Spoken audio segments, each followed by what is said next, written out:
dawn, 27th of September 2022, Iran's women lead protests for the 12th night in a row. Not for the hijab. Iranian women want to eliminate the limiting hijab, while some people in India are trying to force and legalize hijab. Tuesday was the 12th night in a row that Iranians protested over Mahsa Amini's death in prison, despite a crackdown that a rights group says has killed more than 75 people. Women took charge of the protests after a 22-year-old Kurdish woman died in the custody of the dreaded morality police. She had been arrested for allegedly not following the strict dress code of the Islamic Republic. Opposition media based outside the country said that protests were still going on in many places. Still, activists said that restrictions on the internet were making it harder and harder to get video footage out. A video from the Narmak neighborhood of Tehran shows a woman without her headscarf and waving her arms. The Monato television station shared the video, showing a protest in the southern port city of Chabahar.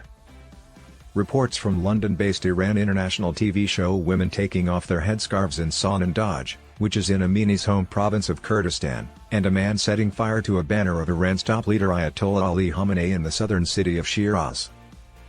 Iran still has internet and cell phone blackouts, but some videos are still getting out, the Center for Human Rights in Iran, which is based in New York, said. Since Amini's death on September 16, around 60 people have been killed, according to Iran's semi-official Fars news service. On Saturday, the official death toll was 41. But Iran Human Rights, IHR, based in Oslo, said that at least 76 people have been killed in the crackdown. Monday, officials said they had caught more than 1,200 people. People like protesters, lawyers, journalists, and organizers have been taken into custody. According to the official news service IRNA, Health Minister Bahram Einalahi said that protesters had destroyed 72 ambulances. However, outside Iran activists say the government has been using ambulances to move security forces. People from all over the world have said that the crackdown is wrong.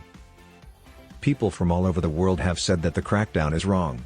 On Tuesday, the U.S. think group Freedom House joined the chorus and asked other governments to stand with these brave protesters and hold Iranian officials accountable for their abuses. This week, tensions between Iran and Western powers have grown. Germany called in the Iranian minister, Canada announced sanctions, and Iran called the British and Norwegian ambassadors. Mahmoud Amiri Moghadam, who oversees IHR, said, "We call on the international community to act quickly and together to stop killing and torturing protesters." IHR got video footage and death certificates that show live ammunition is being fired directly at protesters, as he put it. Riot police in black body armor beat protesters with truncheons during running street battles, and students tore down big pictures of Khamenei and his late predecessor, Ayatollah Ruhollah Khomeini, according to recent video footage from AFP. The Committee to Protect Writers says that at least 20 writers have been jailed.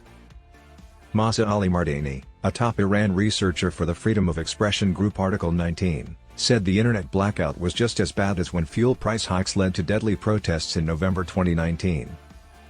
Information isn't coming out like it used to. We don't seem to have as much access to Iran as we used to. This is a terrifying sign that more people will die, she said. Ghulam Hussein Mosheniyeh, who is in charge of Iran's courts, has said that the people who started the protests need firm action without mercy.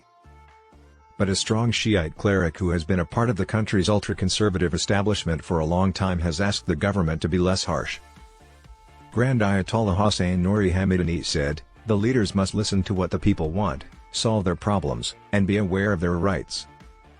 Western criticism of the bloody crackdown has made it harder for diplomats to bring back a nuclear deal between Iran and major powers that U.S. President Donald Trump broke in 2018. Josep Borrell, who is in charge of foreign policy for the EU and has been leading these efforts, criticized Iran on Sunday for widespread and disproportionate use of force against non-violent protesters. The U.S. sanctioned Iran's morality police last week. Canadian Prime Minister Justin Trudeau said on Monday that his country would do the same with a package of sanctions on dozens of people and organizations. The hijab should be banned in Canada, the US, and the rest of the world.